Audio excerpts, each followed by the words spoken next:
Inheritance and variation. ठीक है, तो चैप्टर स्टार्ट करने से पहले मैं आप लोग से रिक्वेस्ट करना चाहती हूं कि अगर आपको चैनल पर नए हैं तो चैनल को सब्सक्राइब करिए, वीडियो को लाइक करिए, बेल आइकन प्रेस करिए, इससे सभी वीडियोस की नोटिफिकेशन आप लोगों तक पहुंच सके। Okay, so let's start with our chapter 5, that is principles of inheritance and variation. So first we have to study about inheritance or heredity. What is inheritance or heredity?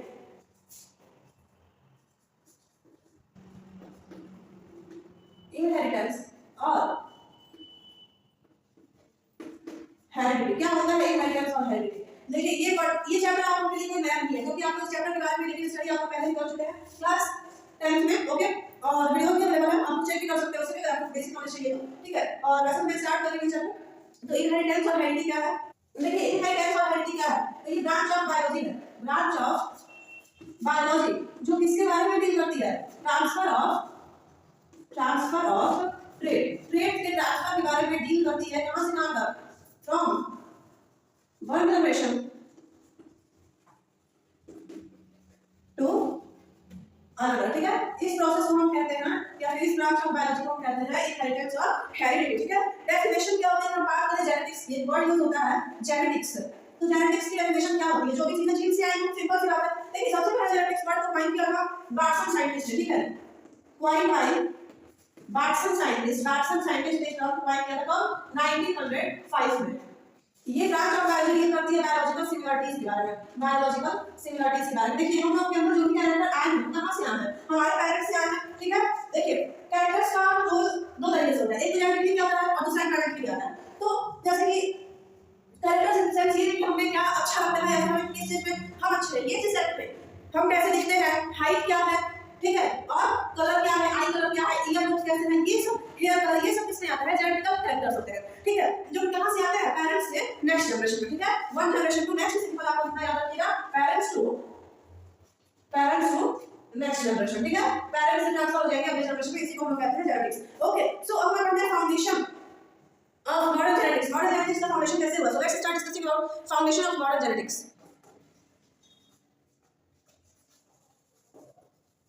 Foundation of modern genetics. देखिए कोई भी अगर doubt आ करे तो आप लोग comment section में mention कर दिया करिए। ठीक है, उस आप लोगों का डाउट को क्लियर किया जाएगा। ठीक है, अगर हम बात करें मॉडर्न जेनेटिक्स के मेन फाउंडर या फिर अगर हम बात करें मेन फाउंडर कौन है मॉडर्न जेनेटिक्स के, तो वो है ग्रेगर जॉन मेंडल, जिन्हें हम जी.जे. मेंडल के नाम से जानते हैं। इन्होंने मॉडर्न जेनेटिक्स की डिस्कवरी की थी। ठीक है, सबसे पहले देखिए इनकी लाइफ ड्यूरेशन थी 1822 टू 1894। ये 1892 में खत्म हुआ, 1894 में डेथ हुई। लेकिन इन्होंने क्या किया? पूरे जेनेटिक्स की खोज कर डाली। ठीक है, इन्होंने अपना एक्सपेरिमेंट किसके ऊपर किया? ग्रेगर जॉन मेंडल ने अपना एक्सपेरिमेंट किया पी प्लांट के ऊपर। पी प्लांट, ठीक है, पी प्लांट का साइंटिफिक नेम क्या होता है? पाइसम सेटाइलम।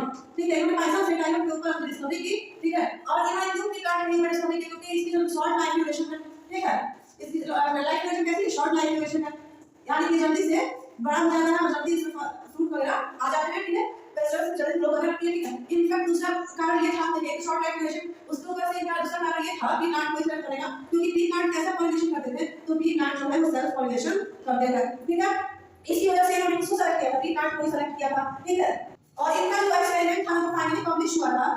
देखिए इनका एक्सपेरिमेंट फाइनली पब्लिश हो गया था 1866 में। ठीक है, जिसमें इनकी एक बुक थी, उस मतलब एक मैगजीन में इनका ये पूरा एक्सपेरिमेंट क्या हुआ था? पब्लिश हुआ था। इस मैगजीन का नाम था annual proceeding of the natural history society of ठीक है, देखिए आप प्राइस चीज को नोटिस करिएगा, मैंने नेम को नीचे सुपर कर दिया है, annual proceeding of the natural history society of that. Okay, ये एक मैगजीन थी जिसमें पूरी एक्सपेरिमेंट को क्या किया गया? पब्लिश किया गया। ओके, इतना समझ में आया आप लोगों को? चलिए इसकी आगे कहानी समझ लेते हैं। इसके बाद क्या हुआ? इसके बाद क्या इन्होंने 1866 में लेगा गवर्नमेंट ने 1866 में डिस्कवरी कंप्लीट की। इसे इन्होंने पब्लिश नहीं करवा दिया मैगजीन, लेकिन फिर भी इनकी डिस्कवरी को रीडिस्कवरी करने आए 1900 में।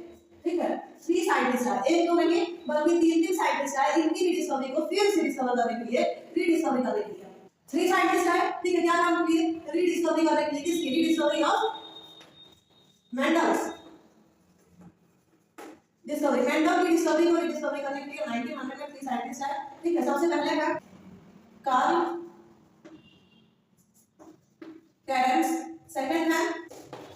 यूगो, बी ब्रिस, और थर्ड है एबी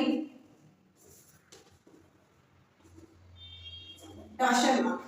ठीक है, ये तीनों साइंटिस्ट आए और इन लोगों ने ऐसा भी क्या किया, क्यों आया तो चलिए हम समझ लेते हैं। मेरी डिस्कवरी क्या था, मेरी डिस्कवरी किसी भी चीज पे हो रही है। ठीक है, देखिए कोई क्वेश्चन होता है मैथ्स में, जैसे कहा जाता है कि आप सॉल्व भी करिए और रीचेक भी करिए। सॉल्व तो करना है, ठीक है, रीचेक करने का सेंस क्या होता है कि आपने रीचेक हम सेकंड में जब हमने सॉल्व कर दिया, लेकिन रीचेक करने का सेंस कितना होता है, जैसे कि ये कंफर्म हो सके कि हमने जो किया है वो सही किया है ना। ठीक है, तो देखिए अगर आप कोई क्वेश्चन आंसर लिखते हैं तो टीचर्स क्या करते हैं, क्वेश्चन आंसर की एनालिसिस करते हैं, जैसे कि वो ये कंफर्म कर पाते हैं कि जो भी हमने लिखा है उसने लिखा है नहीं लिखा है। तो उसी मेंटल जो डिस्कवरी थी बी प्लांट के ऊपर जाके की डिस्कवरी, इसको रीचेक करने के लिए, जो कह लीजिए रीचेक करने के लिए, रीडिस्कवर करने के लिए तीन साइंटिस्ट आए, कार्ल लॉरेंस, ह्यूगो डेविस और इविट टाशमन। ठीक है, इन लोगों ने क्या किया, इन लोगों ने नॉर्मली रीडिस्कवरी की। ठीक है, ठीक है, और उन्होंने कुछ नहीं किया, बस चेक किया एक बारी और एनालिसिस कर लिया, बाकी सब कुछ सही था। जैसे ही इन लोगों ने किया रीडिस्कवरी, उसके बाद मेंडल को हम लोग किस नाम से जानते हैं, फादर ऑफ जेनेटिक्स। क्योंकि हुआ जब ये तीनों लोग अपनी डिस्कवरी फाइनल किया कि मेंडल की डिस्कवरी चेक की, तो डिस्कवरी तो सही थी,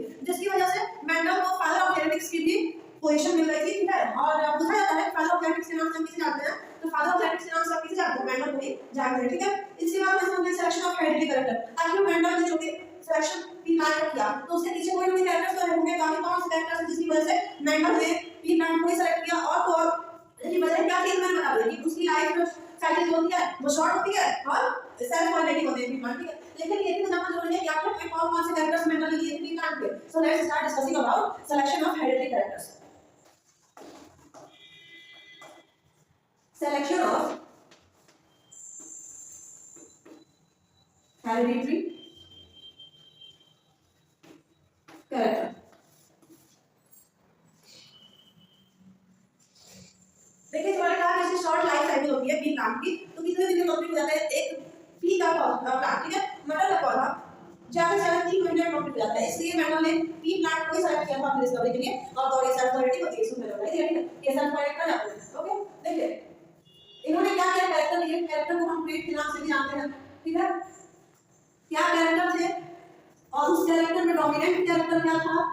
ठीक है, और उसी कैरेक्टर में रिसेसिव कैरेक्टर क्या था, ये हमें जानना है। ठीक है, traits, dominant character and recessive character. ठीक है, ट्रेट्स में क्या है, डोमिनेंट कैरेक्टर क्या था, रिसेसिव कैरेक्टर क्या था। ट्रेट में सबसे पहले हमने लिया फ्लावर कलर। ठीक है, फ्लावर कलर। देखिए टोटल 7 ट्रेट्स इन्होंने दिए थे, 7 कैरेक्टर्स। ठीक है, ट्रेट को हम कैरेक्टर के नाम से जानते हैं, आपको कंफ्यूज ना हो इसलिए मैं यहाँ पे नोट कर दी हूँ, ट्रेट्स को कैरेक्टर्स के नाम से जानते हैं। ठीक है, तो देखिए सबसे पहले इन्होंने लिया फ्लावर कलर। फ्लावर कलर में पर्पल जो था डोमिनेंट था। देखिए डोमिनेंट क्या होता है, रिसेसिव क्या होता है, ये सब कुछ मैंने क्लास 11 में स्टडी करा दिया। ठीक है, अगर आप क्लास 10 बढ़िया रहा है तो आप लोगों को कोई कंफ्यूजन नहीं होगी। पर अगर क्लास 10 में आप लोग को डाउट रहा है, क्लास 10 में आप लोग अच्छे से स्टडी नहीं किए हैं, तो फिर आप लोगों को एक बार जरूर मेरा क्लास 10 का वीडियो देखना चाहिए, जिसकी लिंक मैं डिस्क्रिप्शन में आप लोगों को मेंशन कर दूंगी, आप चेक कर लीजिएगा। ठीक है, देखिए डोमिनेंट देखकर फिर आप लोग सिर्फ हिट कर देते हैं, जगह ना जैसे कि हम व्हाइट कलर है। ठीक है, इसमें कौन सा कलर डाला है, पर्पल कलर डाला है, बताइए व्हाइट कलर दिखना है, पर्पल कलर दिखना है, सिंपल सा आपको पर्पल ना दिखेगा, व्हाइट कलर छुप जाएगा। जो कलर दिखेगा वो डोमिनेंट होता है और जो कलर छुप जाएगा वो रिसेसिव होता है। ठीक है, तो देखिए अगर हम फ्लावर कलर की बात करें, दो कलर के फ्लावर है, एक पर्पल और एक व्हाइट, जब आपस में क्रॉस करेंगे तो व्हाइट वाला कैरेक्टर छुप जाएगा, दिखेगा तो पर्पल वाला कैरेक्टर। ठीक है, इसलिए डोमिनेंट हो गया पर्पल और रिसेसिव हो गया व्हाइट। अगर हम बात करें पोजीशन ऑफ फ्लावर की, सेकंड है पोजीशन ऑफ फ्लावर। फ्लावर की पोजीशन कैसी थी, तो फ्लावर की पोजीशन इन्होंने लिया auxiliary.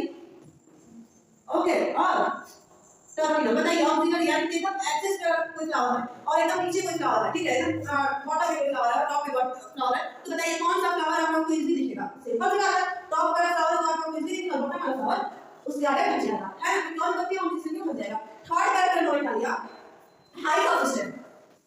Height of stem, stem की हाइट कैसी थी, तो एक लिया इन्होंने लॉन्ग और एक ले लिया बस।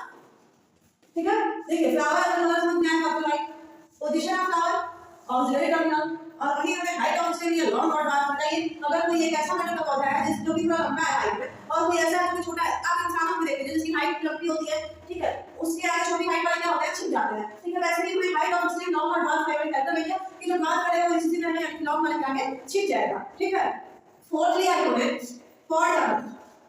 पॉड कलर इन्होंने डोमिनेंट में लिया ग्रीन को और एक से लिया येलो को। पॉड मतलब क्या होता है, पॉड मतलब होता है फली, ठीक है, यानी कि जो मटर की फली होती है उसके जो कि ये आकार शेप पूरा एक फली, ठीक है, ये क्या है, इसको इन्होंने लिया, ठीक है, इसे हम कॉल करते हैं और इन्होंने ये कहा कि ग्रीन कलर वाला जो है वो रिसेसिव है, सॉरी डोमिनेंट है, और येलो वाला रिसेसिव है। ग्रीन कलर के आगे डोमिनेंट यानी कि येलो कलर क्या होगा, छिप जाएगा, सिंपल सी बात है ना। चलिए फोर्थ कैरेक्टर समझ में आया, थ्री कैरेक्टर और बचे हैं, इसे भी समझ लेते हैं। इसके बाद इन्होंने लिया fourth character that is shape of pod, shape of pod यानी कि जो फली है उसका शेप कैसा है। तो डोमिनेंट में इन्होंने लिया इनफ्लेटेड, जो कि हम देखते हैं मटर जब आता है तो देखते हैं कि एकदम मतलब ग्रीन ग्रीन सा और प्योर मतलब अच्छा होता है देखने में, ठीक है, जो थोड़ा सिकुड़ा हुआ रहता है, फ्लफलेस रहता है, वो क्या है, इनफ्लेटेड डोमिनेंट में आ जाएगा, ठीक है। और वही सिस्टम में जो हम देखते हैं मतलब सिकुड़ा हुआ रहता है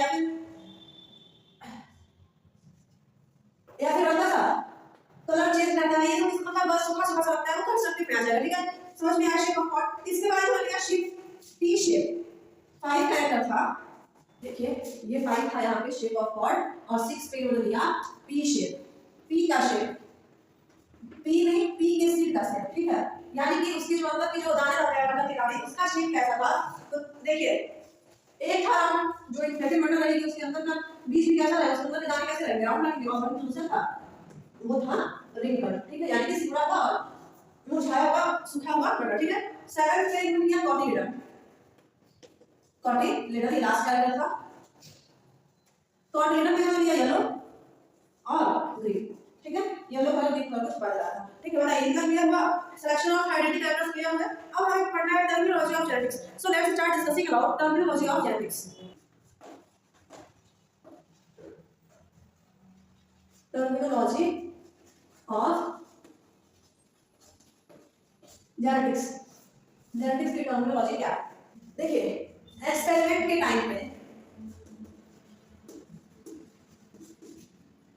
एक्सपेरिमेंट टाइम पे मेंडल जो है, Mendel used following terms, Mendel कुछ टर्म्स का यूज किए थे, ठीक है, उन टर्म्स को हम जान लेते हैं कि उन टर्म्स का मतलब क्या होता है, क्योंकि आगे जब हम मेंडल्स के एक्सपेरिमेंट पढ़ेंगे, मेंडल्स के लॉ पढ़ेंगे तो उसमें हमें जरूरत पड़ेगी। सबसे पहले इन्होंने यूज किया था जीनोटाइपिक एंड फिनोटाइपिक का, कि जीनोटाइपिक क्या है और फिनोटाइपिक क्या है। देखिए जो individual identified by what gene, जिसे हम जीन से आइडेंटिफाई करेंगे वो जीनोटाइपिक है, और जिसे हम कैरेक्टर से आइडेंटिफाई करेंगे वो क्या है, फिनोटाइपिक है, ओके। सेकंड टर्म इन्होंने क्या यूज किया, सेकंड टर्म इन्होंने यूज किया होमोजाइगस एंड हेटेरोजाइगस। होमोजाइगस क्या होता है और हेटेरोजाइगस क्या होता है, देखिए होमोजाइगस वो होगा जिसमें या तो ये आइदर डोमिनेंट या तो सिर्फ ये डोमिनेंट होगा और या तो सिर्फ ये रिसेसिव होगा, ठीक है, उसका पहले होमोजाइगस। और हेटेरोजाइगस की बात करें तो ये एग्जिस्ट करेगा, एग्जिस्ट इन डिफरेंट फॉर्म, ये डिफरेंट फॉर्म में एग्जिस्ट करेगा। एग्जांपल हो जाएगा जैसे कि होमोजाइगस का एग्जांपल हम लेते हैं तो ओनली टॉल कैरेक्टर या फिर ओनली ड्वार्फ कैरेक्टर, और हेटेरोजाइगस के एग्जांपल की बात करें तो टॉल प्लस ड्वार्फ को इससे लेकर हाइब्रिड, ठीक है, समझ में आया इतना। अब थर्ड हमने लिया था डोमिनेंट और रिसेसिव, थर्ड कैरेक्टर की हमारी बात थी दैट इज डोमिनेंट और रिसेसिव, कौन सा कैरेक्टर डोमिनेंट रहेगा कौन सा कैरेक्टर रिसेसिव रहेगा ये सब भी इन्होंने डिसाइड किया। अगर हम बात करें डोमिनेंट कैरेक्टर की, ठीक है, तो देखिए डोमिनेंट कैरेक्टर की अगर बात करें तो डोमिनेंट कैरेक्टर जो होता है वो कैसा होता है, जो कि शो देयर, जो अपनी पहचान शो कर पाता है, शो देयर आइडेंटिटी। और वही अगर रिसेसिव कैरेक्टर की बात करें तो isn't able to show their identity, जो अपनी आइडेंटिटी शो करने में सक्षम नहीं हो उसे हम कहेंगे रिसेसिव कैरेक्टर, ठीक है। फोर्थ है, फोर्थ पॉइंट भी हमने लिया था, फोर्थ भी टर्म था, ओके, फोर्थ था monohybrid and dihybrid cross. Monohybrid और डाइहाइब्रिड क्रॉस क्या होती है, ये था फोर्थ कैरेक्टर का, ठीक है। देखिए मोनोहाइब्रिड की बात करें तो इसमें कितने कैरेक्टर इन्वॉल्व होते हैं, one pair of contrasting character इसमें इन्वॉल्व होते हैं, ठीक है। एग्जाम्पल में क्या हो जाएगा, इन्वॉल्व। एग्जाम्पल में अगर बात करें तो हो जाएगा टॉल, ग्लास यानी कैपिटल टी स्मॉल टी, हुआ है अक्रॉस क्या ना कैपिटल टी स्मॉल टी होते हैं क्या। और वही अगर हम बात करें डाई हाइब्रिड क्रॉस की, तो डाई हाइब्रिड क्रॉस में क्या होता है,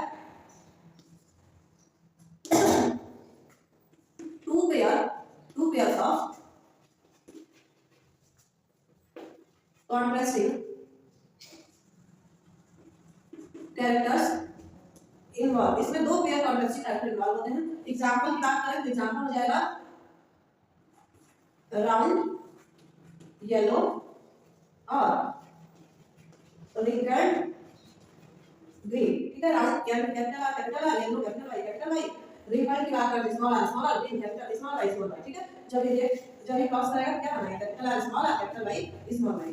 ठीक है, तो ये क्या है, डाई हाइब्रिड क्रॉस। ठीक है, वाई को आप लोगों को हाइब्रिड और डाई हाइब्रिड क्रॉस भी क्लियर हो गया होगा। ओके, फिफ्थ पॉइंट इन्होंने क्या लिया, फिफ्थ पॉइंट इन्होंने लिया एलिलो मास और एलिल। ठीक है, एलिलो मास और एलिल ये क्या है, देखिए 1906 में साइंटिस्ट बैटसन साइंटिस्ट ने डिस्कवरी की थी किसकी, टर्म एलिल। एलिल क्या होता है, हम बात करें कि एलिल की डिस्कवरी को कर दी, पर एलिल होता क्या है, तो एलिल जो होता है ये कॉन्ट्रास्टिंग जीन होता है। ठीक है, allele is a type of contrasting gene which have in the transfer of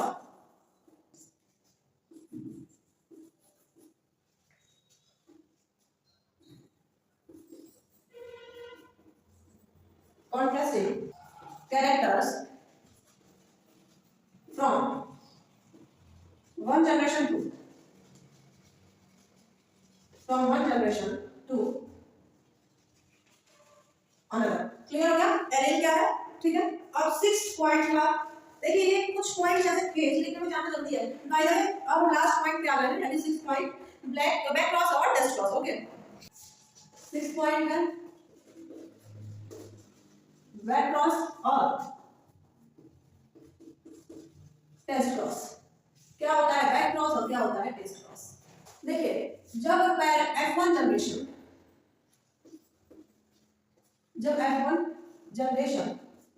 cross करती है, क्रॉस विथ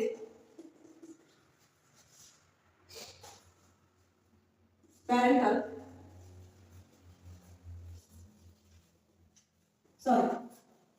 जब पैरेंटल जनरेशन क्रॉस करती है विथ आइदर पैरेंटल डोमिनेंट और पैरेंटल रिसेसिव, तो इसको हम क्या कहते हैं, इसको हम कहते हैं बैक क्रॉस। ठीक है, एग्जांपल क्या हो जाएगा, इसका एग्जांपल हो जाएगा जैसे कि मान लीजिए कि ये पैरेंटल जनरेशन थी, क्रॉस कर गई दूसरी पैरेंटल जनरेशन से, क्या बनते हैं कैपिटल बी स्मॉल टी। ठीक है, तो ये क्या है पैरेंटल बैक क्रॉस। ओके, अगर हम बात करें टेस्ट क्रॉस की, अगर जब F1 generation cross with either parental dominant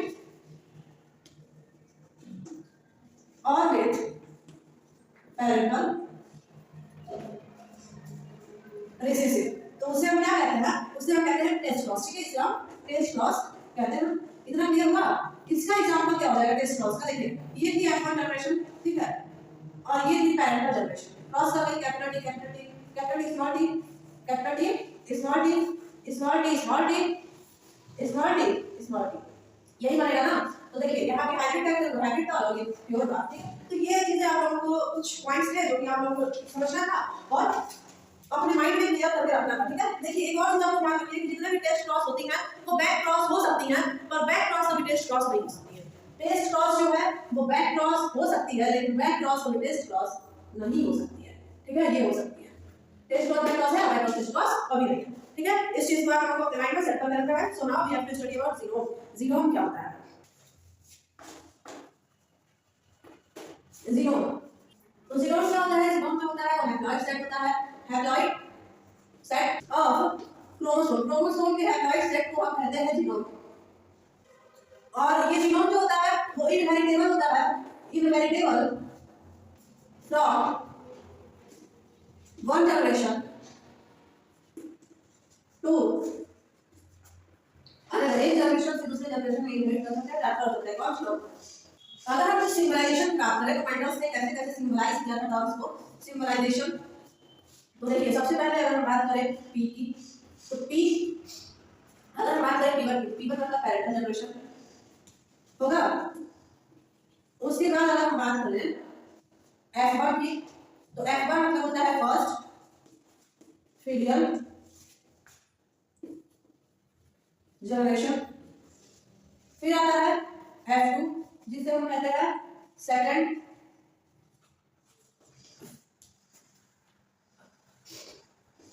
filial generation. इसके बाद आता है टी इंग्लिश स्मॉल, और फिर आता है स्मॉल टी जिसे हम द्वारा कहते हैं। इतना क्लियर हुआ, सिंबलाइजेशन क्लियर हुआ। अब देखिए हम समझ लेते हैं लॉ ऑफ मेंडल या फिर मेंडेलियन प्रिंसिपल। तो ठीक है, तो देखिए सबसे पहले आप मुझे कितना जानना है कि मेंडल के कितने लॉ थे, उनके क्या क्या नाम थे, उनको हम डिटेल स्टडी करेंगे अपने नेक्स्ट पार्ट में। ठीक है, मेंडेलियन प्रिंसिपल क्या होता है? Mendelian principle. तो देखिए finally experimental result for interpretation of Mendel experiment given in three principle. Okay, देखिए थ्री लॉज थे। ठीक है, मेंडल प्रिंसिपल या मेंडल लॉ कुछ भी कह सकते हैं, इनके थ्री लॉ थे। ठीक है, कौन कौन से थे ये थ्री लॉ, इनके हम नाम जान लेते हैं। ठीक है, पहला था law of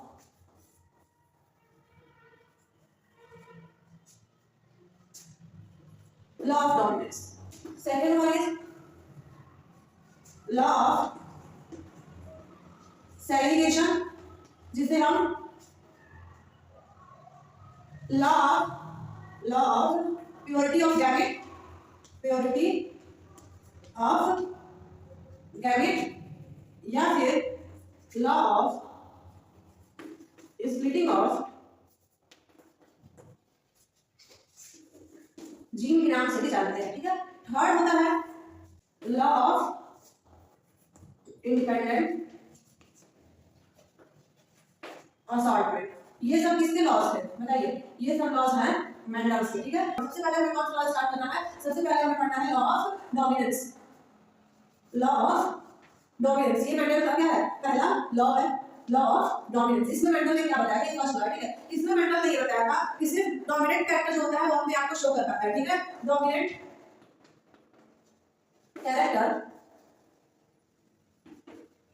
shows in next generation। ठीक है, डोमिनेंट कैरेक्टर शो करता है नेक्स्ट जनरेशन में, whereas recessive doesn't।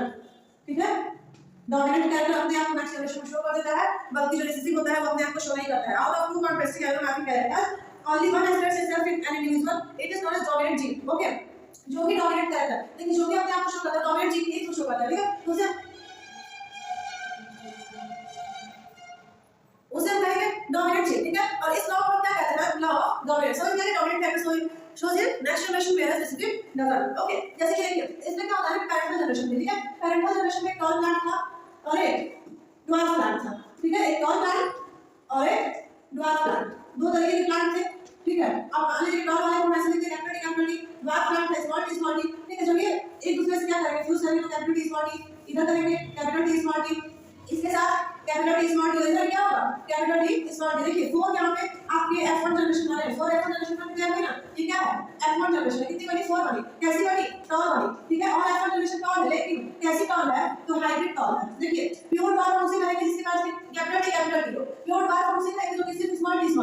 लेकिन जो F1 जनरेशन बनी वहां पे कैपिटल टी और स्मॉल टी का क्या बनी है? मिक्सचर बनी है। ठीक है, कैपिटल टी है और स्मॉल टी है, ये मिक्सचर है। मिक्सचर यानी कि हाइब्रिड है। ठीक है, कैरेक्टर से कैसा है? हाइब्रिड, दोनों मिक्सचर है। F1 जनरेशन जो बनेगी वो हाइब्रिड टॉल बनेगी। ठीक है, ये है लॉ ऑफ डोमिनेंस। इसमें लेकिन क्या हुआ? हम ये तो नहीं कहेंगे हाइब्रिड टॉल नहीं कहेंगे, क्योंकि जो रिसेसिव कैरेक्टर होता है, जो स्मॉल है डार्क जो है रिसेसिव कैरेक्टर, और रिसेसिव कैरेक्टर हमेशा अपने आप को क्या छुपा देगा? छुपा देगा in the comparison of dominant character जो कि टॉल है, ठीक है। डोमिनेंट कैरेक्टर के आगे रिसेसिव कैरेक्टर अपने आप क्या करेगा, छुपा देगा, ठीक है। भैया हुआ है कैपिटल टी अपने आप शो कर गया है, भाई स्मॉल टी अपने आप को वो तब गया है, ठीक है। स्मॉल टी तब गया है कैपिटल टी, ठीक है। तो कौन सा कैरेक्टर यहाँ हुआ, टॉल कैरेक्टर, कैसा है, हाइब्रिड, ठीक है। तो ये समझ में आया law of dominance, dominant character अपने आप शो कर जाता है, भाई जो रिसेसिव कैरेक्टर होता है वो उसके पीछे छिप जाता है डोमिनेंट वाले के, ठीक है। अब हम समझ रहे हैं लॉ ऑफ सेग्रीगेशन, जिसे हम purity of character, law of splitting of hybrid कहते हैं।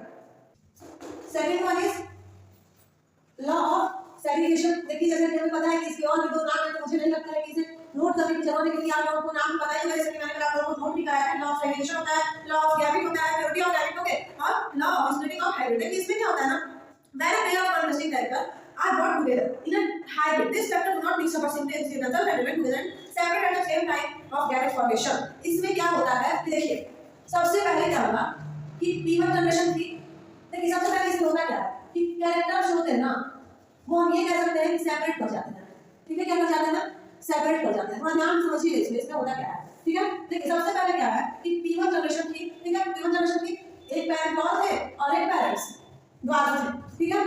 तो और वाले को रिप्रेजेंट किया कैपिटल टी से और बात वाले को स्मॉल टी से। जैसा कि जब इंट्रोड्यूस कर रहे थे क्या बना थे, कैपिटल टी स्मॉल टी चारों जनरेशन ऐसी बन रही थी, है ना। ऐसा जनरेशन में थी उसके चारों जो प्रोजेक्ट हो रहे थे वो कैपिटल टी स्मॉल टी हो रहे थे ना, क्लियर, इसमें कोई आपको डाउट नहीं होगा, ठीक है। तो ऐसे हम रहते हैं, यानी कि कैसे थे, हाइब्रिड थे, हाइब्रिड टॉल थे F1 जनरेशन। लेकिन तब क्या होगा जब F1 जनरेशन से ही क्रॉस करेगी। देखिए जब F1 जनरेशन से क्रॉस करेगी, यानी कैपिटल टी स्मॉल टी जब क्रॉस करेगा तो कैपिटल टी क्या बनेगा, कैपिटल टी यहाँ बनेगा कैपिटल टी स्मॉल टी, इधर बनाइए कैपिटल टी स्मॉल टी और यहाँ पे बनेगा स्मॉल टी। अब देखिए अब आप लोग कंफ्यूज ये हो गए कि यहाँ पे भाई ये बन गया, इधर तो ये भी ठीक है, लेकिन यहाँ स्मॉल टी पहले तो हमने कैपिटल टी का नहीं लिखा, इसलिए लिखा क्योंकि ये क्या है, डोमिनेट कैरेक्टर हमेशा शो होगा। स्मॉल टी जो है कैसा कैरेक्टर, रिसेसिव कैरेक्टर शो नहीं करता है, कैसे कैरेक्टर शो करता है, तो डोमिनेट कैरेक्टर शो करता है नेक्स्ट जनरेशन, ठीक है। तो कैपिटल टी क्या है, डोमिनेट कैरेक्टर है, स्मॉल टी क्या है, रिसेसिव कैरेक्टर, ठीक है। तो इसका मतलब क्या है, हमेशा डोमिनेट कैरेक्टर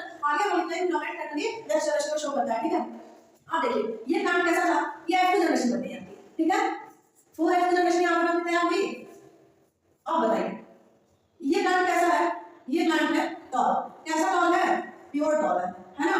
अच्छा कैपिटल टी स्मॉल टी ये दोनों प्लांट कैसा है, तो ये दोनों जो है ये है हाइब्रिड टॉल, ये हाइब्रिड टॉल है, यानी टॉल तो है, टॉल का कैरेक्टर दिया हुआ है, तो रियलिटी में क्या है, हाइब्रिड है, यानी कि मिक्सचर है दोनों का, ठीक है। और यहाँ पे ये वाला कैसा हो जाएगा, ये हो जाएगा प्योर, बताइए बस हो जाएगा, बताइए। और इसमें जैसा कि हमने बताया कि लॉ ऑफ सेग्रीगेशन का मतलब क्या होता है, सेग्रीगेट कर देना, अलग कर देना, यही मतलब होता है ना law of purity of gamete, जिसमें कि हम गैमेट की प्योरिटी दिखा पाए। देखिए यहाँ प्योर टॉल है, ये प्योर बात है, हमने यहाँ क्या किया, गैमेट की प्योरिटी दिखाया है, ये लिखा था इस लॉ ऑफ नियम था, इसमें सेग्रीगेट हो गया, इधर तो मिक्सचर हुआ था, F1 जनरेशन जो हाइब्रिड बना था, जब F2 जनरेशन बनी तो उसमें प्योर कैरेक्टर्स भी आए, प्योर टॉल आया और प्योर बात आया, वही इसका एक और नाम law of segregation, law of splitting of gamete तो है लॉ ऑफ।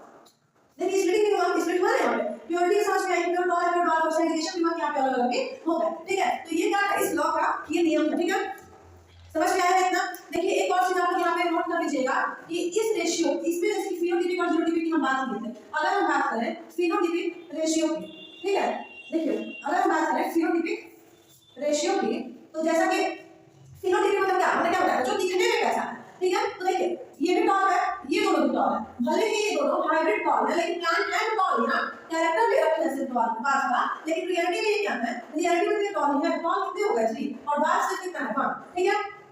समझ में आया। अगर हम बात करें जीनोटाइपिक रेशियो की, कितना समझ में आएगा। अगर हम बात करें जीनोटाइपिक रेशियो की, तो देखिए जीनोटाइपिक रेशियो कितना हो जाएगा, जीन से हम जिसमें ड्राइव कर रहा है, तो इसका जीन एक ही टाइप का है, इन दोनों का जीन एक टाइप का है, ठीक है, और इसका जीन अलग टाइप का है, क्योंकि प्योर टॉल है 1, हाइब्रिड टॉल है 2 और प्योर टॉल है 1, ठीक है। तो फिनोटाइपिक रेशियो जाता है 3:1 और जीनोटाइपिक रेशियो जाता है 1:1। आई होप कि आप लोगों को law of segregation, law of splitting of hybrid और law of purity of gamete समझ में आ गया होगा, क्लियर हो गया होगा, ठीक है। अब हमें समझना है मेंडल का third law, that is law of independent assortment. ये मेंडल का लास्ट लॉ है, ठीक है। इसके बाद हमें मेंडल के लिमिटेशंस पढ़ने थे, इनके जो लॉ थे उनमें लिमिटेशंस क्या थी, ये सब हमें पढ़ना है, ठीक है। तो इतना आपको क्लियर हो गया है, तो चलिए स्टार्ट करते हैं लॉ ऑफ इंडिपेंडेंट असॉर्टमेंट समझना।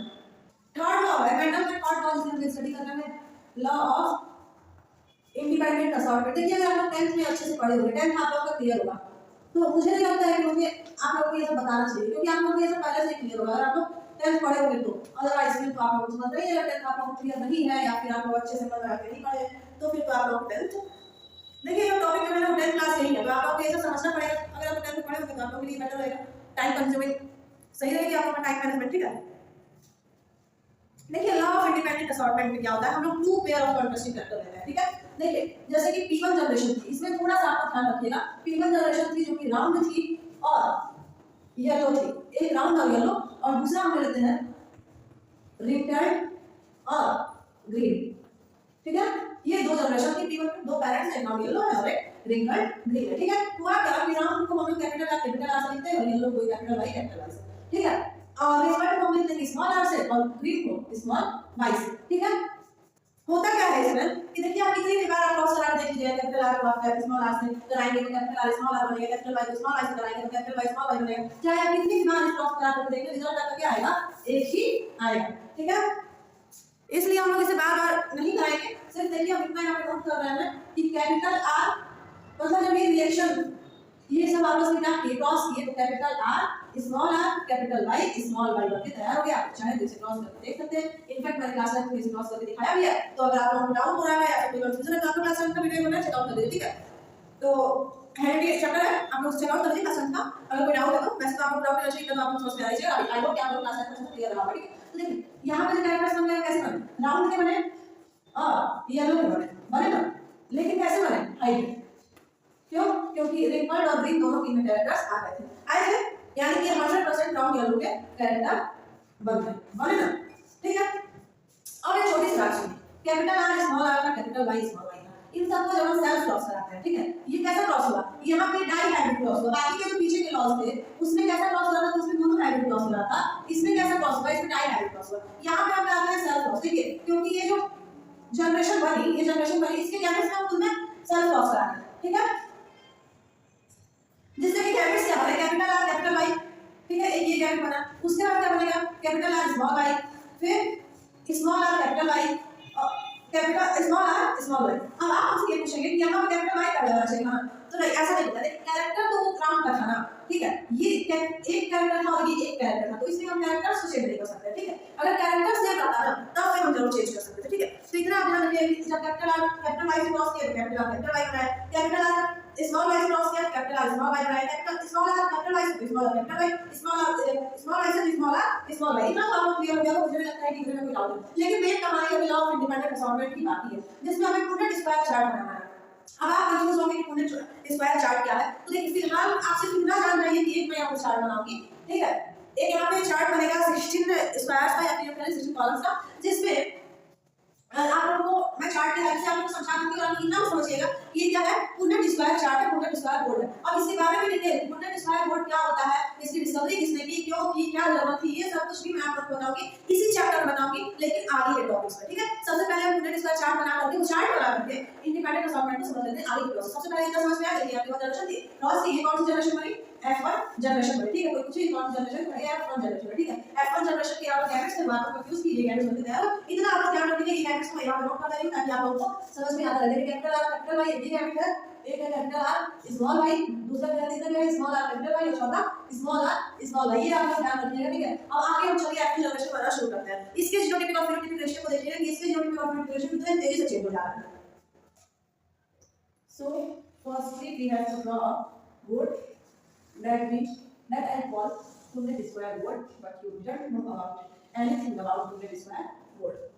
Okay, divided in 4 rows and 4 columns.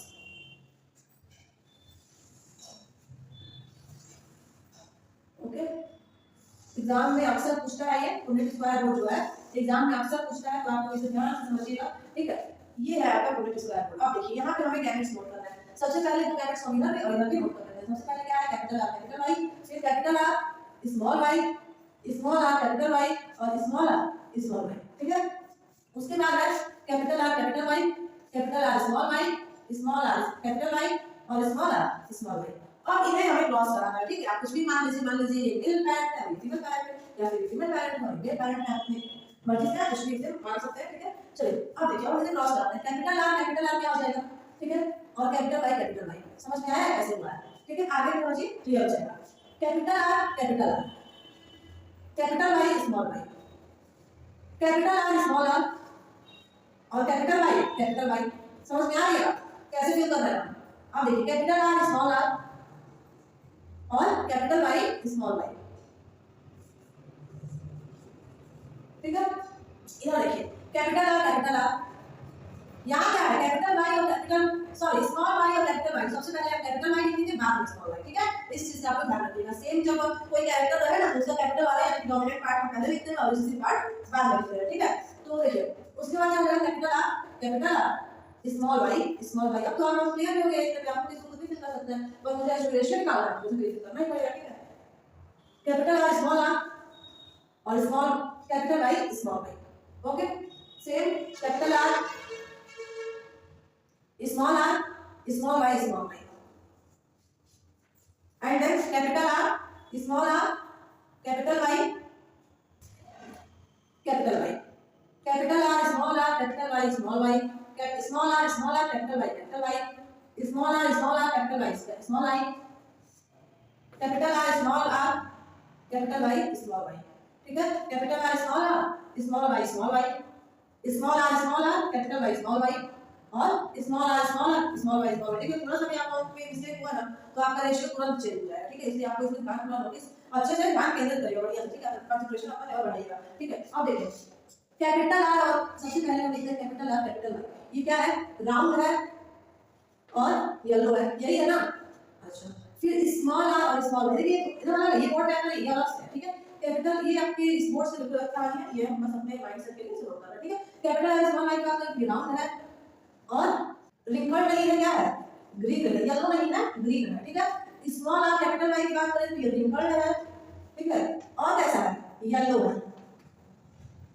और वही हम बात करें स्मॉल वाई की तो ये रिंकल्ड है और ग्रीन नहीं बल्कि क्या है, येलो नहीं बल्कि क्या है, ग्रीन है, ठीक है। समझ में आया? अब देखिए अब हमें नोट करना है फिनोटाइपिक रेशियो। जीनोटाइपिक की हम बात नहीं कर रहे हैं, हम बात कर रहे हैं फिनोटाइपिक रेशियो की। जीनोटाइपिक की बात करते हैं कुछ समय के बाद, ठीक है। जीनोटाइपिक रेशियो का नोट करते हैं। सबसे पहले जीन हम देखते हैं राउंड येलो का, तो देखिए राउंड येलो में क्या चाहिए, कैपिटल आर और कैपिटल वाई। देखिए capital R capital Y, capital R capital Y, इधर भी वही है इधर भी वही है, ठीक है। इधर लाइन से देखिए सब कैपिटल कैपिटल वाई, ठीक है। अब देखिए इसके बाद हमें चाहिए कैपिटल आर कैपिटल वाई है, कैपिटल आर कैपिटल वाई है, कैपिटल आर कैपिटल वाई है ना। बताइए और तो क्या करेंगे, तो काउंट करेंगे कितना हुआ, 1 2 3 4 5 6 7 8 9, ठीक है। राउंड येलो कितना हो गया, 9 हो गया। अच्छा आगे क्या सुनिए, अब हमें देखना है राउंड और ग्रीन कितना है, ठीक है। तो देखिए राउंड ग्रीन के लिए कैपिटल आर स्मॉल वाई हम देख लेते हैं, ठीक है। देखिए capital R small Y, capital R small Y 2 हुआ, इधर देखिए कैपिटल आर स्मॉल वाई 3 हुआ। अब आपको कहीं देख लेते हैं, राइट कर लीजिए, ठीक है। कैपिटल आर स्मॉल वाई कितना हो गया, 3, राउंड ग्रीन का है। अब हमें देखना है wrinkle yellow small R capital Y का है। देखिए स्मॉल आर कैपिटल वाई इधर वही है इधर वही है, कितने में टोटल 3, ठीक है। अब देखिए अब हमें देखना है स्मॉल आर यानी कि रिंकल ग्रीन का है, तो वो सिर्फ और सिर्फ एक पीस बचा, ठीक है। बताइए जीनोटाइपिक रेशियो तो पता चल गया। अब क्या हम इसे जीनोटाइपिक रेशियो निकाल पाएंगे, देखिए जीन्स किसी के सेम नहीं आपको मिलेंगे, सबके जीन्स क्या है अलग अलग है। क्या जीनोटाइपिक रेशियो में क्या होगा, जीनोटाइपिक रेशियो 1:1:1:1:1 इसका पढ़ेंगे जीनोटाइपिक रेशियो ये होगा नहीं, ठीक है। तो इसका जीनोटाइपिक रेशियो आइडेंटिफाई नहीं करते, इस हिसाब से क्या करते हैं, जीनोटाइपिक रेशियो आइडेंटिफाई करते हैं। आई होप कि आप लोगों को लॉ ऑफ इंडिपेंडेंट असॉर्टमेंट समझ में आ गया होगा। अगर अभी कोई डाउट है तो आप कमेंट सेक्शन में कमेंट करिएगा, बताइएगा क्या डाउट है, ठीक है। आप लोगों को उसका डाउट क्लियर किया जाएगा, ठीक है। वैलिड डाउट ही होना चाहिए, ठीक है। डाउट आपको कमेंट सेक्शन में कहा। चलिए आगे बढ़ते हैं लिमिटेशन ऑफ मेटल प्रिंसिपल। लेकिन एक बात मैं आपको कहना जरूर चाहूंगी कि जब तक आप लोग चैनल सब्सक्राइब नहीं किए, आप वीडियो देख रहे हैं चैनल सब्सक्राइब नहीं कर रहे हैं, ठीक है, ऐसा मत करिए। चैनल सब्सक्राइब करिए, ठीक है। चैनल सब्सक्राइब करिए और शेयर करिए, ठीक है। सिर्फ खुद पढ़ लिया ऐसा मत करिए, शेयर भी करिए, ठीक है, अपने क्लासमेट्स को और क्लासमेट्स को बताइए सभी स्टूडेंट्स को, ठीक है। क्लास 10 का इनफैक्ट मैंने सिलेबस कंप्लीट भी करा दिया है बोर्ड एग्जामिनेशंस के लिए, ठीक है। अब जल्दी रिवाइज वगैरह कराया जाएगा क्लास 10 में, सो बी प्रिपेयर, ओके। जैसे ही एग्जाम करीब आएगा वैसे ही रिवाइज स्टार्ट हो जाएंगे, ठीक है। और डेटशीट मैंने आप लोगों के वीडियो बनाने के अपलोड कर दी डेटशीट, और कोई भी अगर सीबीएसई एग्जाम से नोटिफिकेशन आता है तो उसकी वीडियोस आप लोगों तक पहुंच जाएगी, ठीक है। So let's discussing about limitation of metal principle, okay. So let's discuss about limitations of metal principle. Limitation of metal principle. देखिए मेंडलियन प्रिंसिपल की लिमिटेशन भी ना 2 टाइप की थी, ठीक है। 2 तरह से इनकी लिमिटेशन थी। सबसे पहला था एनालिटिक जीन इंटरेक्शन, ये इनकी पहला लिमिटेशन की पॉइंट थी, ठीक है। और इसको भी इन्होंने कितने पार्ट में, तो 5 पार्ट में डिवाइड किया था, ठीक है। 5 इसमें भी 5 पॉइंट्स थे जिसके ऊपर लिमिटेशंस थी। क्या थे वो 5 पॉइंट, पहला था इनकम्प्लीट डोमिनेंस, इनकम्प्लीट डोमिनेंस। तो ये कुछ लिमिटेशंस थी मेंडल के, और उसके बाद वो काम नहीं कर पाए, उसके आगे की जो बातें थी उसमें वो नोटिस नहीं कर पाए, ध्यान नहीं दे पाए। तो वही बातें कौन कौन सी हैं हमें समझना है।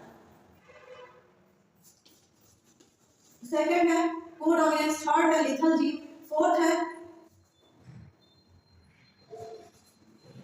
Multiple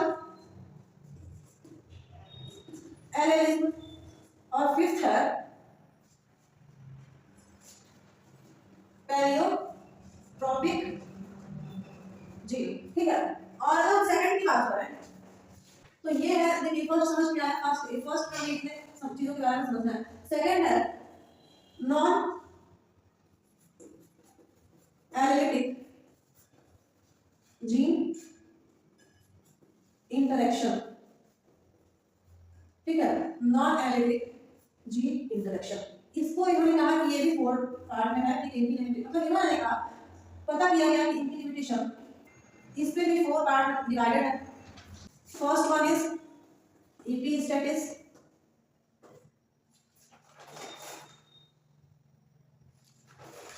second one is complementary gene, third one is supplementary gene, and last fourth one is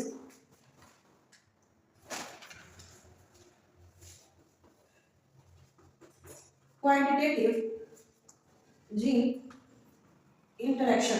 ठीक है, तो ये पूरा चार्ट है मेंडल के लिमिटेशन का, जिसे हमें स्टडी करना है। ठीक है, मेंडल की यही लिमिटेशंस है जिसे हमें डिटेल स्टडी करना है। ठीक है, तो चलिए स्टार्ट करते हैं। हम एक एक करके पहले एनालिटिक जीन इंटरेक्शन खत्म करते हैं, उसके बाद नॉन एनालिटिक जीन इंटरेक्शन को खत्म करते हैं। ठीक है, और एक तो क्वेश्चन भी रहेगा, मतलब देखिए ये सब एग्जांपल्स के साथ में समझेंगे तो एग्जांपल्स क्लियर हो जाएंगे, उससे अधिक कुछ एग्जाम में आएगा नहीं। ठीक है, जितना मैं एग्जांपल कराया मेरा मोर देन इनफ है, उसके बाद मुझे लगता है कि एग्जाम में उससे अधिक कुछ आएगा।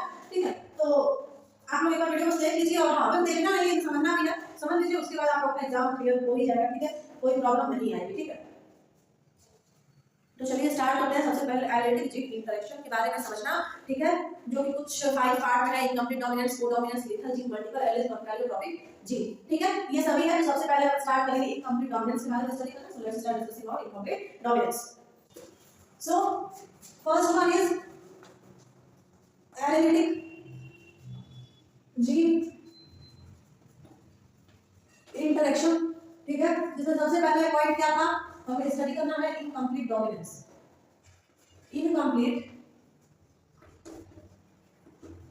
डोमिनेंस क्या है? इनकम्प्लीट डोमिनेंस क्या सी इसमें लिमिटेशन रहेगी मेंडल की। देखिए, in incomplete dominance the gene of an allelomorphic pair are not expressed as dominant and recessive but expressed as a partially and present together in the hybrid। ठीक है, इसमें देखिए Mendel ने कहा कि डोमिनेंट है, लॉ ऑफ डोमिनेंस है। तो लॉ ऑफ डोमिनेंस से क्या होता है कि मान लीजिए कैपिटल टी था, स्मॉल टी था, जब क्रॉस करता था तो क्या बनता था, capital T small T, tall character dominant तो होता था, लेकिन बताइए क्या ये अपने आप को प्योर फॉर्म में शो कर पाता? लॉ ऑफ डोमिनेंस में नहीं कर पाता था। ये कैसा रहता था? हाइब्रिड रहता था, है ना, हाइब्रिड टॉल। यही तो इसको नाम दिया था, प्योर टॉल कहते थे इसको, नहीं कहते थे। हम क्या कहते थे? ये हाइब्रिड टॉल है। ठीक है, हाइब्रिड टॉल है। और जब ये खुद में क्रॉस करता था, ठीक है, यानी कि जब कैपिटल टी स्मॉल टी वाले के साथ जब क्रॉस करता था, कैपिटल टी स्मॉल टी, तब क्या बनता था? कैपिटल टी स्मॉल टी और कैपिटल टी स्मॉल टी, तब रेशियो क्या बनता था? 1:2:1। यही रेशियो बनता था ना, बताइए। फिर भी यहाँ पे जैसे सेग्रीगेशन की मैंने बात की, मेरे लॉ में सेग्रीगेशन भी मैंने बताया है, तो हाँ मैंने बताया सेग्रीगेशन, इसमें मैंने कहा कि केमिक्स अलग हो जाते हैं। तो यहाँ देखिए ये तो कैपिटल, ये तो प्योर फॉर्म में है, ये भी प्योर फॉर्म है, लेकिन इनका क्या, ये तो हाइब्रिड है, ये हाइब्रिड है ना। ठीक है, ये क्या है? हाइब्रिड है। तो यहाँ पे साफ साफ प्रूफ हो जाता है ना कि मेंडल जो थे वो इनकम्प्लीट डोमिनेंस थे, कंप्लीट डोमिनेंस अपने कैरेक्टर्स को शो नहीं करा पाए थे। ठीक है, इसलिए ये इनकम्प्लीट डोमिनेंस नाम का भी इनके ऊपर एक क्या लगा, लिमिटेशन लगा कि ये कंप्लीट डोमिनेंस शो नहीं कर पाए, बल्कि इनकी डोमिनेंस क्या थी? इनकम्प्लीट थी। आई होप क्लियर हो गया होगा। देखिए किसी भी टॉपिक को समझाने से पहले मैं उसकी डेफिनेशन आप लोगों के सामने एक बार बोल देती हूँ। ठीक है, अगर आप लोगों को नोट्स बनाने हो या फिर नोट डाउन करना हो आप लोगों की रिवीजन टाइम के लिए, ठीक है, तो आप लोग चाहे तो वीडियो की स्पीड स्लो करके और नोट डाउन कर सकते हैं। वैसे तो मैं ऑलरेडी बहुत स्लो रखती हूँ वीडियो की स्पीड, ताकि आप लोगों को प्रॉब्लम ना हो, इजीली सभी कॉन्सेप्ट क्लियर हो जाए। ठीक है, तो देखिए इनकम्प्लीट डोमिनेंस क्लियर हो गया, इनकम्प्लीट डोमिनेंस क्लियर। अब सेकंड पॉइंट क्या था? Codominance. Second limitation analytic gene interaction की थी कोडोमिनेंस। तो चलिए कोडोमिनेंस समझ लेते हैं। सेकंड पॉइंट था कोडोमिनेंस। कोडोमिनेंस क्या है, ये कैसे लिमिटेशन थी?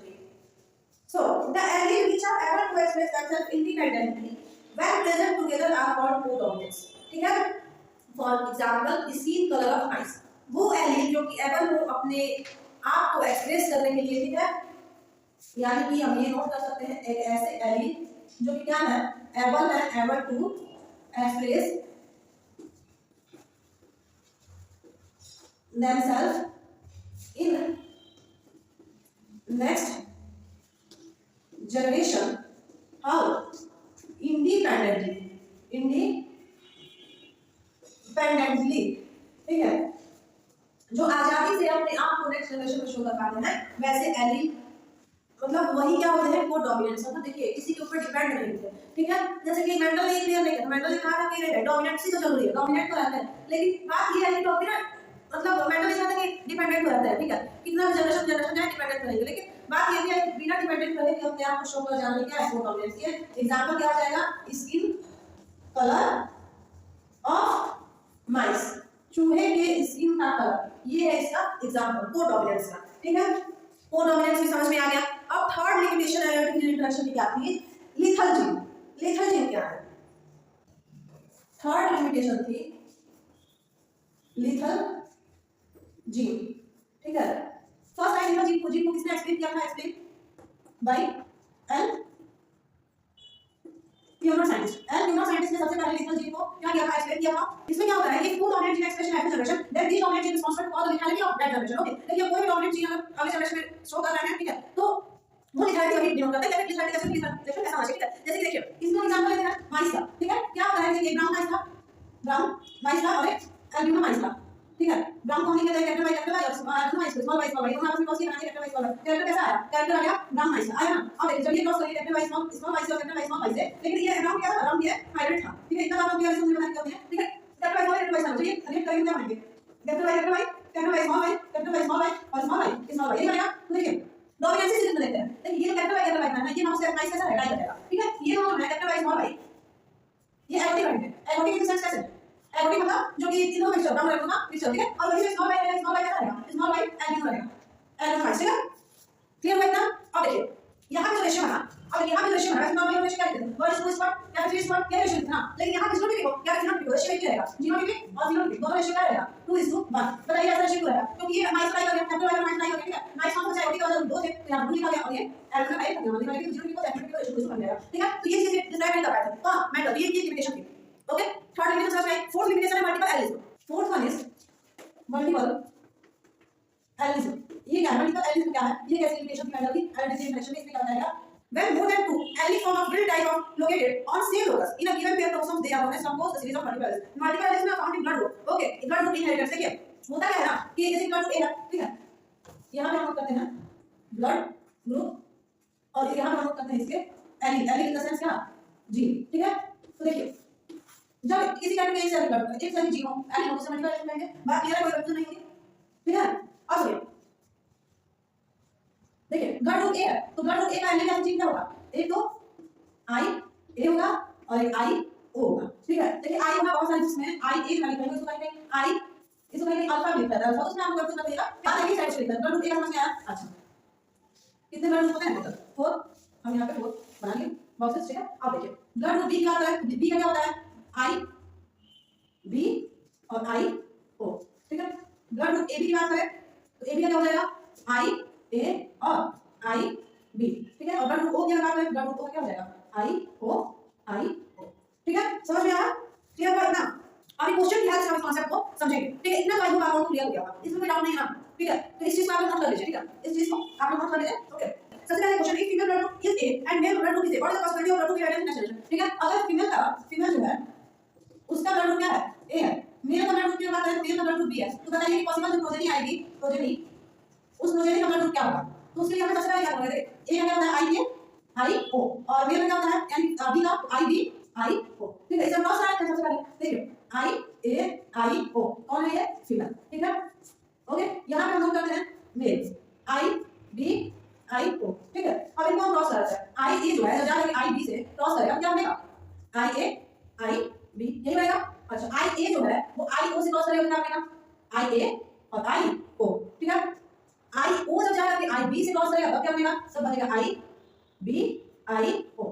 ठीक है, और जब आई ओ जाकर के आई ओ से क्रॉस करेगा तब क्या बनेगा आई ओ, ठीक है, समझ में आया? यानी देखिए यहाँ बच्चे का ब्लड ए भी हो सकता है, बच्चे का ब्लड ए भी हो सकता है, बी भी हो सकता है और ओ भी हो सकता है। तो आप लेकिन फिर हम पॉसिबिलिटीज बताइए, चलिए कब बच्चे उतने का चेंज कर देते हैं, ठीक है। एक नए एग्जांपल से समझ लेते हैं, थोड़ा सा अलग से ब्लड ग्रुप की मतलब आंसर ठीक है। देखिए सबसे इसी बात में सबसे पहले फीमेल का ब्लड ग्रुप ओ है, ठीक है। तो ये तो आई ओ बन जाएगा, ठीक है। अब देखिए और समझते हैं क्या पॉसिबिलिटी है इसमें। देखिए यहाँ पे हम लिखेंगे मेल, चलिए भाई आप कंप्यूटर कर देगा, मेल लिख सकते हैं, ठीक है। इधर लिखेंगे फीमेल, ठीक है। अब देखिए मेल लिखा था आई बी आई ओ, फीमेल का आई ओ क्रॉस कराइए, क्या बनेगा आई बी आई ओ, इसको क्रॉस कराइए क्या बनेगा आई बी आई ओ, इधर क्रॉस कराइए आई ओ, इधर क्रॉस कराइए आई ओ, बताइए ब्लड कैसा बनेगा, या बी होगा या फिर ओ होगा, ठीक है। तो 50-50% चांसेस रहेंगे कि या ब्लड ओ हो सकता है या तो ब्लड बी भी हो सकता है, क्लियर हो गया। चलिए फिफ्थ जो था last elementary interaction last limitation है पहले टॉपिक जी, चलिए समझ लेते हैं। फिफ्थ है पहले टॉपिक जी, ये कैसे लिमिटेशन है, इसमें क्या बताया गया। सो देखिए इसमें क्या होता है, एक सिंगल जीन लेकिन उसका इफेक्ट बहुत ज्यादा है, ठीक है। देखिए इसमें क्या है, single gene having more than one phenotypic effect, एक से अधिक फिनोटाइपिक इफेक्ट किसी का है उसे क्या कहते हैं, नोन एज व्हाट पहले टॉपिक जी, क्लियर हुआ। एग्जांपल जैसे कि ऐसे जीन क्या कैरी किया आपने, उसके एग्जांपल समझ लेते हैं। फर्स्ट डिजीज की बात कैरी करता है, ठीक है। फर्स्ट हो जाएगी हीमोफीलिया, सेकंड हो जाएगी सिकल सेल एनीमिया, ऐसी बहुत सारी डिजीज हो जाएंगी जो कौन कैरी किया जाता है पहले टॉपिक जी, जैसे कि लाइट माइनस वगैरह आ जाएगा, ठीक है। अब सेकंड समझते हैं नॉन एलिक जीन इंटरेक्शन, जो कि 4 कैरेक्टर लिमिटेशन शो करते हैं, ये status complementary gene supplementary gene बाइमेट्री जीन इंटरेक्शन, ये सब हमें समझना है। So let's start with non allelic gene interaction. Second है non allelic gene interaction, non allelic gene interaction, ठीक है, जिसमें हमको सबसे पहले लिमिटेशन पढ़नी है।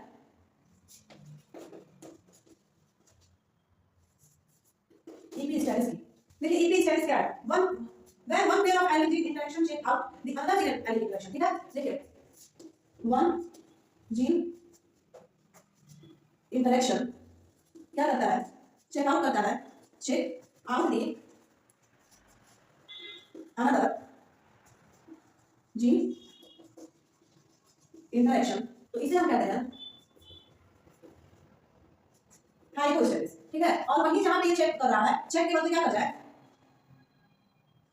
एक्सप्रेस इटसेल्फ या फिर एक्सप्रेस्ड एलिक जीन एक्सप्रेस कर रहा है एलिक जीन को, तो इसे हम क्या कहते हैं EP स्टेसिस, ठीक है। क्लियर हुआ EP स्टेसिस हुआ। अब सेकंड आता है कॉम्प्लीमेंट्री जीन, कॉम्प्लीमेंट्री जीन समझ लेते हैं, थोड़ा कॉम्प्लीमेंट्री जीन समझ लेते हैं, थोड़ा सा आपको उसका भी जरूरत है, ठीक है। बाकी बात कीजिए आप कंप्यूटर देंगे। सेकंड वाला है कॉम्प्लीमेंट्री, ऐसा ही मैं बोल दिया कि इसमें ध्यान लगाने की जरूरत है या फिर ध्यान देने की जरूरत है, ये बहुत ज्यादा होने वाला है, ठीक है। ये भी काफी इजी है बस, हाँ अगर आप लोगों की सही है इजी है, और अगर आप लोगों का कंटेंट इजी है मैं आपको सेवा बताना चाहती हूँ, चैनल सब्सक्राइब करिए। First word is second second is subscribe my channel, okay. So complementary gene one genetic type will express image relation that depend upon two different type of allic gene introduction, okay। such a type of introduction is known as complementary gene flower coloring plexus adoptus plant, okay। जैसे कि देखिए इसमें क्या होता है ना कि दोनों वाइट कलर था, वाइट कलर का ही होता दोनों, ठीक है। लेकिन ये जीन जो है वो है वो different type of gene carry कर रहा था, जैसे कैपिटल सी स्मॉल बी और स्मॉल सी कैपिटल बी या तो उसी कैरी कर रहा था। बताइए जब क्रॉस होगा तो क्या बनेगा, capital C small B small B, यही बनेगा, इसका अलावा कुछ बनेगा नहीं, यही बनेगा। डाई हाइब्रिड क्रॉस हुआ, लेकिन दो चीज मिल गया, सिंपल सी कैसे क्रॉस हुआ ये डाई हाइब्रिड क्रॉस। इसी बात आप लोगों को एक काम करना है जो कि मैं याद नहीं करूंगी, ठीक है। आपको क्या करना है, इसका चार्ट बनाना है, पूरे स्क्वायर चार्ट, जिसमें कि आप लोगों को इसकी रेशियो निकालनी है, ठीक है। तो मैं आपको नहीं बताऊंगी, आप लोग इसे बनाइए, ठीक है। कोई भी कंफ्यूजन रहती है तो आप कमेंट करिएगा, मैं क्लियर करूंगी, ठीक है। क्योंकि मैंने मेरे चार्ट बनाने के लिए बता दिया आपको, कोई डाउट नहीं है, ठीक है। सबसे पहले क्या करना है, इसको क्रॉस कराना है, ये सीसी और पीपी को, जैसे कि मैं आपको क्या कर देती हूं, सीसी और पीपी को जब क्रॉस कराएंगे क्या बनेगा, CP here is CP here is CP and CP, okay. अब यदि आप क्या करना है, ऐसे आपको बनाना है, ठीक है। उसके बाद यहां पे capital C capital B capital C small C capital B small C वैसे यहां पर नोट करना है, क्रॉस करना है, फिर रेशियो कितना आएगा, रेशियो आप हमको बता देना है, ठीक है। आई होप कि आप लोगों को कोई डाउट नहीं होगा इसमें, ठीक है। So let's start discussing about supplementary gene. Third one is supplementary gene. Supplementary gene क्या है, कैसी लिमिटेशन क्या बताएगा, चलिए इसे समझ लेते हैं। one genetic character inherit in next generation by interaction of one pair of allele gene the dominant character expressed in one generation belong together recessive gene ठीक है ये जैसे कि हम पहले से बताया किसी इसका एग्जांपल लेते हैं लेकिन इसमें क्या होता है एग्जांपल है किसी का फाइस्ट है इसकी कलर ठीक है इस आप अगर ग्राउंड दिखता है राइट दिखता है जब ग्राउंड में भी मैं आपको बता दूं तो बहुत सारे कलर होते हैं ठीक है शेड्स बहुत सारे होते हैं ग्राउंड में ठीक है जैसे कि एक माइस था जो कि आउटी कलर का था और एक माइस था जो कि अल्बिनो कलर का था बहुत उनके कलर पहली बार सुन रहे हैं कंफ्यूज होने की जरूरत नहीं है ये सब कलर होते हैं ये फीवर जनरेशन की बात कर रहे हैं फीवर जनरेशन में ऐसे कुछ माइस हैं जिन्हें हम वही टू टाइप के जीन दिया है बीबीसीसी स्मॉल बी और स्मॉल सी जब ये रिएक्ट करेंगे या फिर क्रॉस करेंगे ठीक है क्रॉस करके क्या बनाएंगे capital B small B capital C small C यही बनाएंगे यहां कौन सी क्रॉस हुई दो कैरेक्टर्स मतलब दो जीन है तो डाइहाइब्रिड क्रॉस हुआ ऐसा कुछ बना ठीक है तो देखिए अब आपको क्या करना है इसका सेम वही बी बी और सी सी इसको क्रॉस करना है देखिए क्या हो जाता है बी सी यहां पे capital B small B capital C और स्मॉल सी यही बनेगा ठीक है तो देखिए अब आपको इसका चार्ट बनाना है पूरी स्क्वायर चार्ट आपको बनाइए बना के कोई बताइए सेम वही चार्ट ठीक है देखिए 4 रो फॉलो वाला चार्ट आपको बनाना है बना के यहां बताना है capital B capital C small B capital C और स्मॉल सी सेम ऐसे यहां पर भी capital B capital C small B capital C और स्मॉल सी बनाना है और उसके बाद आपको क्या फाइंड करके मुझे बताना है रेशियो ठीक है बताइए आपको समझ में आया नहीं आया कमेंट करके बताइएगा ठीक है आप लोग रेशियो बन पाया नहीं बन पाया ये सब क्लियर कर दीजिएगा कोई डाउट है मुझे कमेंट करके बताइए मैं बताऊं ठीक है ठीक है नॉन एलिजिबल इंटरेक्शन का लास्ट एंड फोर्थ लिमिटेशन है क्वांटिटेटिव फैक्टर जिसे हम ब्रांडिंग इनहेरिटेंस और पॉलीजेनेसिस में कहते हैं सो let's discuss about quantitative factor okay fourth one is quantitative factor जिसे हम ब्रांडिंग इनहेरिटेंस के नाम से जानते हैं क्या नाम से जानते हैं ब्रांडिंग इनहेरिटेंस के नाम से जानते हैं और पॉलीजेनेसिस के नाम से भी जानते हैं ठीक है ये क्या है क्वांटिटेटिव ब्रांडिंग और पॉलीजेनेसिस क्या है देखिए this type of gene interaction used for large population and define the skin color of genetics if male female present in the skin then person become male no skin color and the percentage of male female is that देखो देखिए होता है कि skin color of human ये बात करें इसमें depend होता है मेलानिन पिगमेंट हमारे जो स्किन कलर होता है वो किस पे डिपेंड है मेलानिन पिगमेंट हमारा ब्लड होता है हमारे ब्लड कलर का रेड किसी वजह से नहीं वजह से वैसे हमारी स्किन है या हमारे हेयर कलर है हेयर कलर है तो क्या नहीं वजह से वैसे हमारी स्किन के हमारी स्किन ज्यादा कलर क्यों होती है मेलानिन ठीक है देखिए मेलानिन की बात करें तो मेलानिन से बहुत अधिक प्रेजेंट रहेगा मोर अमाउंट में जिसके अंदर प्रेजेंट रहेगा उसका स्किन कलर कौन सा है नीलो ठीक है यानी वो इसी उस इंसान की स्किन रहेगी ना वो ब्लैक टाइप रहेगी ठीक है यानी कि कुछ ज्यादा डार्क स्किन रहेगी ठीक और जिसके स्किन में नो मेलानिन रहेगा एकदम मेलानिन प्रेजेंट ही नहीं है उसकी स्किन का कलर कैसा रहेगा नो स्किन कलर प्रेजेंट कैसा होगा एकदम व्हाइट हम देखेंगे बहुत सारे इंसान प्योर व्हाइट होते हैं तो उनके अंदर मेलानिन पिगमेंट प्रेजेंट नहीं होता ठीक है और जिसके में पूरा प्रेजेंट रहेगा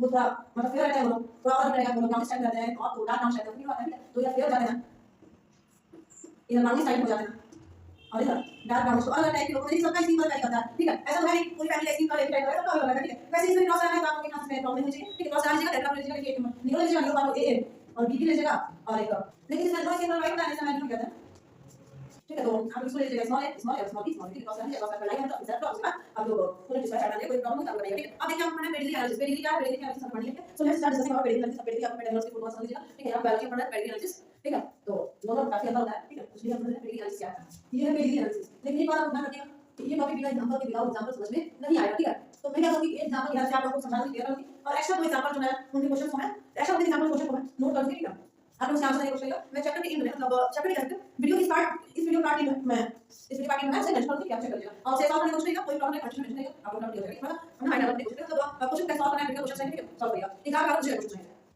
पेडिग्री एनालिसिस क्या होता है record of intelligence of pedigree seven generation of family इन्होंने पेडिग्री एनालिसिस ठीक है यानी कि रिकॉर्ड को मेंशन करना रिकॉर्ड करना किसी भी फैमिली का क्या होता है पेडिग्री एनालिसिस कहलाता है ठीक है the person experiment of pedigree analysis going on in my student ठीक है देखिए वो पर्सन जिस पे पेडिग्री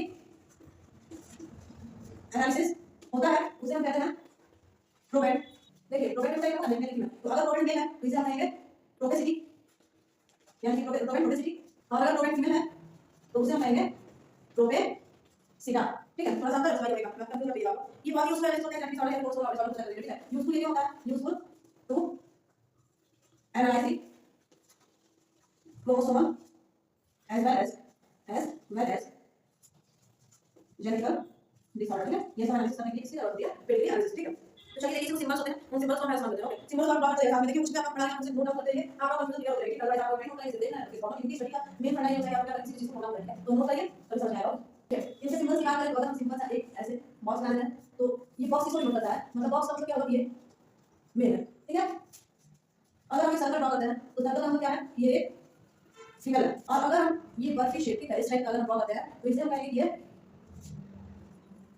रोजेलिया। समझ में आ रहा है? सिंपल से समझ के करना है। और अगर देखिए ये हमारा है, ये भी बना है, ये भी बना है। अगर ये सब कैसे रहेंगे, फिल रहेंगे, ठीक है, यानी कि अंदर से इसमें कलर फिल रहेगा, ठीक है। तो ये नॉर्मल नहीं है, ये जो है देखिए ये मेल था, ये फीमेल है, ये सब कैसे है, ये सब नॉर्मल नहीं है, जबकि ऊपर वाले को क्या नॉर्मल है। ये कैसे है, ये अफेक्टेड इंडिविजुअल है, अफेक्टेड इंडिविजुअल है, ठीक है, यानी कोई कोई कलर कोई बीमारी है, ठीक है। अगर हम ऐसे बनाते हैं यानी कि क्या हो रहा है, मैटिक पर्सन है, मैटिक पर्सन, मैटिक पर्सन इन द सेंस क्या है, कपल्स है। देखिए मेल है फीमेल है, सब कपल है, मैटिक पर्सन है। अब देखिए ये नॉर्मली मैटिक जैसे कि समझ ओके। अब देखिए अगर हम ऐसे बनाते हैं डबल है तो ये क्या हो रहा है,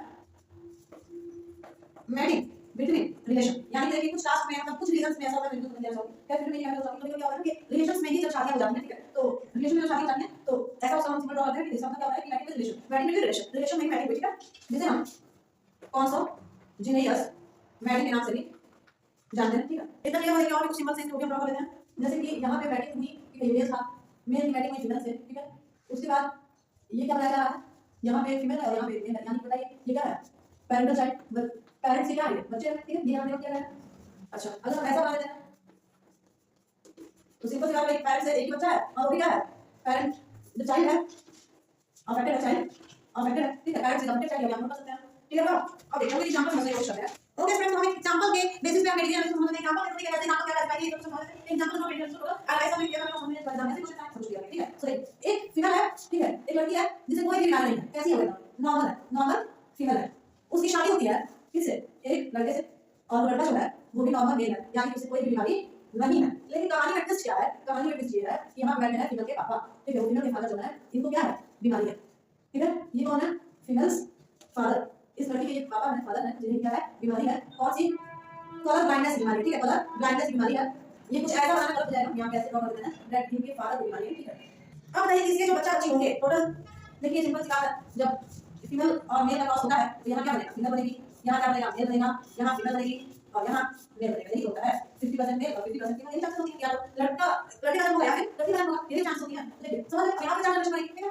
देखिए यहाँ पे मीटिंग हुआ, मैटिंग होगा, कितनी जनरेशन बनेगी टोटल, 4 जनरेशन बनेगी, दो लड़की या दो लड़की होगी या दो लड़के, यही जनरेशन बनेगी, जैसा कि हम क्लास 10 से ही पढ़ते आ रहे हैं, 8 से ही पढ़ते आ रहे हैं, ठीक है। देखिए एक लड़का एक लड़की, एक लड़का और एक लड़की, ये जनरेशन बच्चों का जन्म होगा, ठीक है। अब देखिए अब क्या होगा कि इनको तो भाई कलर ब्लाइंड था, ठीक है, बच्चों के नाम होते हैं कलर ब्लाइंड था, तो बच्चों में जरूर कुछ ना कुछ डिजीज तो आएगी, क्योंकि जब फीमेल के फादर को कलर ब्लाइंडनेस बीमारी रही है तो फीमेल में उसी फीमेल कैरियर तो होगी ना, बाबा, ठीक है, फीमेल कैरियर तो होगी, उस बीमारी की इसके पास थोड़े बहुत तो पॉसिबिलिटी होगी, ठीक है।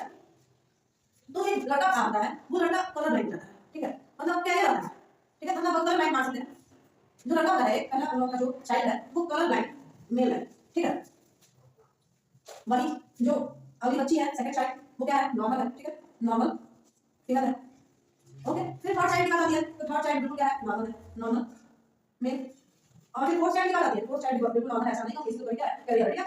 ये फीमेल थी तो क्या है, इस फीमेल में नहीं आएगी, ये फीमेल कैसे आएगी, कैरियर आएगी, ठीक है। अगर मेल से बीमारी आती है, अगर मेल ये लड़का है इस लड़के से फीमेल शादी भी इसके पापा है, इसके फादर को बीमारी आती है तो वो डिजीज फीमेल कलर ब्लाइंड रहती है और वहां पे जो मतलब अच्छा नहीं होता कैसा रहता है राइट, नहीं जबकि सेम रहता है, ठीक है। समझ में आया इतना क्लियर हुआ। अब देखिए हमें और भी क्वेश्चंस हैं जो कि रिपीटेड क्वेश्चन है, तो मैं उसे आप लोगों को नोट कर दूंगी, ठीक है। इस वीडियो के एंड में क्वेश्चंस नोट रहेंगे तो आप लोग से चाहे तो सॉल्व करिए, ठीक है। और हम अब मैं नेक्स्ट टॉपिक स्टडी करना है सेक्स डिटरमिनेशन, नेक्स्ट टॉपिक है